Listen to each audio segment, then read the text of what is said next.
Friends, Jaipur के राजमहल road पर बने एक आलीशान बंगले में अजय नाम का एक व्यक्ति अपनी फैमिली के साथ रहता था। फैमिली में उसकी वाइफ थी संध्या और 15 साल का एक बेटा था रोहन। अजय की सक्सेस की स्टोरीज शहर के कोने कोने में सुनाई देती थी।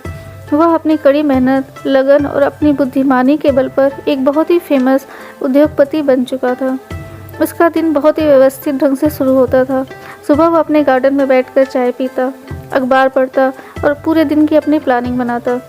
संध्या, जो एक बहुत ही अच्छी हाउसवाइफ थी, वह हमेशा अजय का हर काम समय पर निपटाने में उसकी हेल्प करती थी। वहीं रोहन, जो कि टीनेज का था, वो अपनी पढ़ाई में और खेलों में बहुत अच्छा प्रदर्शन करता था। लेकिन इसी बीच अजय के चेहरे पर हमेशा एक अधूरी खुशी नज़र आती थी। वह अधूरी खुशी उसके भीतर के खालीपन को बयां करती थी। वह अक्सर खुद से ही क्वेश्चन करता, क्या मैंने वाकई अपनी लाइफ में सब कुछ हासिल कर लिया है? लेकिन उसे इस क्वेश्चन का आंसर कभी भी नहीं मिला। एक दिन की बात है जब अजय हमेशा की तरह सुबह सुबह अपने गार्डन में बैठकर अखबार पढ़ रहा था। तभी उसकी नज़र अखबार की एक छोटी सी खबर पर पड़ी। किसान ने ज़मीन बेचकर दोस्त का कर्ज चुकाया। यह पढ़ते ही अजय का ध्यान कहीं और चला गया। उसका दिल तेज़ी से धड़कने लगा। उसे अपने पुराने दोस्त विक्रम की याद आ गई। विक्रम, जो उसके बचपन का सबसे अच्छा दोस्त था। अखबार को एक तरफ रखते हुए अजय गहरी सोच में डूब गया। उसकी आंखों के सामने विक्रम का चेहरा बार बार आने लगा। उसने अपनी पत्नी संध्या को आवाज़ दी, संध्या, जरा यहाँ आओ। संध्या जल्दी जल्दी किचन से बाहर आई और पूछा, क्या हुआ अजय, तुम इतने परेशान क्यों लग रहे हो? अजय ने न्यूज़पेपर का पेज दिखाते हुए कहा, यह खबर मुझे विक्रम की याद दिला रही है। उसने मेरे लिए भी कुछ ऐसा ही किया था। मुझे उससे मिलने जाना चाहिए। संध्या ने हल्के से मुस्कुराते हुए कहा, तो देर क्यों कर रहे हो? यह बहुत अच्छा मौका है, हम सब चलते हैं। अजय ने उसी वक्त अलवर जाने का निर्णय ले लिया। अजय ने अपने ड्राइवर से कहा, गाड़ी को तैयार करो, कल हमने अलवर के लिए निकलना है। उसके बाद अजय बैंक गया और वहां जाकर उसने 12 लाख रुपए कैश निकाले। उसके बाद घर लौटा तो रोहन ने उत्सुकता से पूछा, पापा, हम अलवर क्यों जा रहे हैं? अजय ने मुस्कुराते हुए कहा, मैं तुम्हें एक ऐसे पर्सन से मिलवाने ले जा रहा हूँ जिसने मेरी लाइफ को पूरे तरीके से बदल दिया। संध्या ने अजय की पुरानी तस्वीरों का एल्बम भी पैक कर लिया था। इसमें अजय और विक्रम के बचपन की कई यादगार तस्वीरें थीं। अजय ने सोचा, जब विक्रम इन तस्वीरों को देखेगा तो उसे बहुत खुशी होगी। गाड़ी चलने से पहले ही अजय ने अपनी माँ की पुरानी डायरी भी उठा ली थी, जिसमें उनके बचपन की कई स्टोरीज दर्ज थी। अलवर की ओर जाते हुए गाड़ी में अजय ने रोहन को अपने बचपन की कहानियाँ सुनानी शुरू की। उसने कहा, रोहन, तुम्हें पता है, जब मैं तुम्हारी उम्र का था तो हमारे पास कुछ भी नहीं था। मेरे माता पिता का देहांत हो चुका था। मैं अकेला और बेसहारा था। हमारे गांव में विक्रम ही मेरा एकमात्र सहारा था। वह ना सिर्फ मेरा दोस्त था बल्कि मेरा भाई भी था। अजय ने पूछा, फिर आपने क्या किया पापा? अजय ने कहा, मैंने विक्रम से कहा था कि मुझे जयपुर जाकर अपनी किस्मत आजमानी है, लेकिन मेरे पास पैसे नहीं थे। विक्रम ने अपने घर के गहने गिरवी रखकर मुझे पैसे दिए। उसने कहा, नन्हे, तू जा, भगवान पर भरोसा कर, मैं हमेशा तेरे साथ हूँ। संध्या ने अजय की ओर देखते हुए कहा, विक्रम जैसा दोस्त पाना सच में बहुत बड़ी बात है। तुम्हें उससे मिलकर उसे थैंक्स कहना चाहिए। अजय ने कहा, धन्यवाद कहना तो कम होगा। मैंने उसके साथ जो अन्याय किया उसे सुधारने जा रहा हूँ। इतने सालों तक मैंने उससे कोई कांटेक्ट नहीं किया। शायद वह अब सोचता होगा कि मैं उसे भूल गया। अलवर पहुँचते पहुँचते शाम ढल चुकी थी। गाँव की शांत सड़कें और पुराने घर देखकर अजय के मन में पुरानी यादें ताज़ा हो गई। उसने संध्या से कहा, यह वही जगह है जहाँ हम बचपन में खेला करते थे। कुछ ही देर में विक्रम के घर पहुँच गए। घर की हालत देखकर अजय का दिल टूट गया। जर्जर दीवारें, टूटा हुआ दरवाज़ा और घर के चारों ओर बिखरी गंदगी ने उसकी आंखें नम कर दी। अजय ने दरवाज़ा खटखटाया। दरवाज़ा खोलने वाला व्यक्ति कोई और नहीं बल्कि खुद विक्रम था। उसे देखकर अजय की आंखों में चमक आ गई। नन्हे, विक्रम ने ज़ोर से चिल्लाते हुए कहा और अजय को गले लगा लिया। दोनों दोस्तों की आंखों में खुशी के आंसू छलक पड़े। अंदर जाते ही अजय ने देखा, घर में बहुत गरीबी थी। विक्रम की पत्नी ने भी अजय को पहचान लिया। उसने कहा, नन्हे, तुम कितने बड़े आदमी हो गए हो, लेकिन तुम्हें याद करने का वक्त मिला। तुम हमसे मिलने आए, यह देखकर मुझे बहुत अच्छा लग रहा है। अजय ने विक्रम से कहा, तुमने मुझे कभी नहीं बताया कि तुम इतनी तकलीफ़ में हो। मैंने तुम्हारे लिए कुछ भी नहीं किया, मुझे माफ़ कर दो। विक्रम ने मुस्कुराते हुए कहा, नन्हे, हमारी दोस्ती में माफ़ करना जैसी कोई बात नहीं है।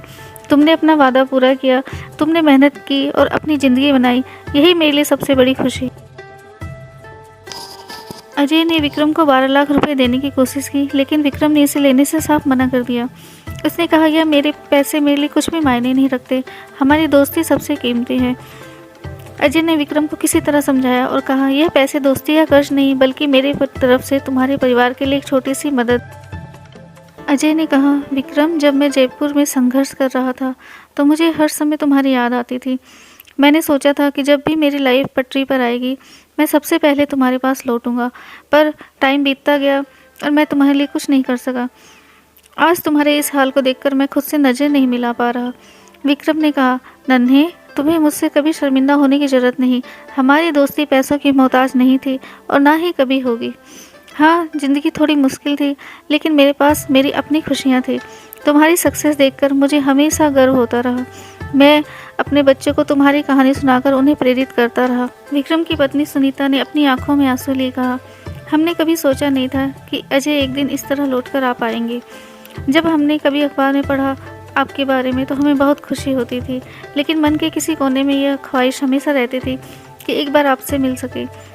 अजय ने उनकी बात सुनकर कहा, अब मैं यहाँ से कभी नहीं जाऊँगा। यह घर मेरा भी है और जो भी कमी है उसे पूरा करना मेरा कर्तव्य है। अगले दिन अजय ने गांव के ठेकेदार को बुलाया और विक्रम के घर की मरम्मत का काम शुरू करवाया। उसने विक्रम के बेटे अरुण को जयपुर बुलाकर अपनी कंपनी में एक प्रोजेक्ट मैनेजर की नौकरी भी दी। उसने कहा, अरुण, अब यह तुम्हारी जिम्मेदारी है कि तुम्हारे परिवार को किसी तरह की परेशानी ना हो। विक्रम की बेटी प्रियंका की शादी की भी चर्चा हुई। अजय ने मुस्कुराते हुए कहा, प्रियंका की शादी धूमधाम से होगी और मैं इस शादी का हर खर्च उठाऊंगा।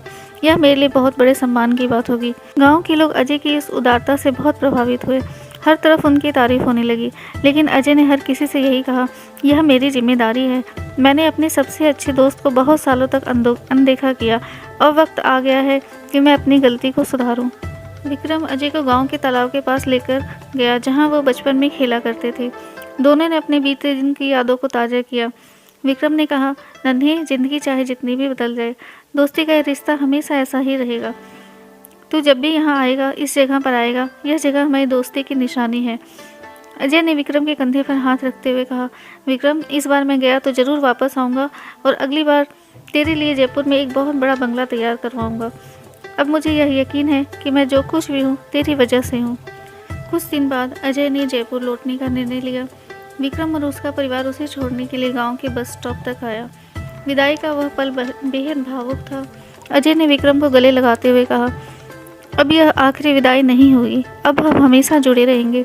विक्रम ने मुस्कुराते हुए कहा, जा नन्हे, तेरे बड़े काम तेरा इंतजार कर रहे हैं, पर दोस्ती का यह बंधन कभी कमज़ोर नहीं होगा। अजय की गाड़ी जैसे ही गांव की सीमा पार करती है, वह खिड़की से बाहर झांकते हुए देखता है विक्रम अभी भी हाथ हिलाकर उसे अलविदा कह रहा है।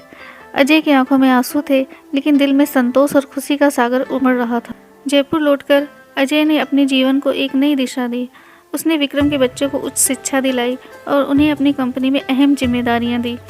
हर फेस्टिवल पर वह अपने परिवार के साथ अलवर जाता और विक्रम से मिलता।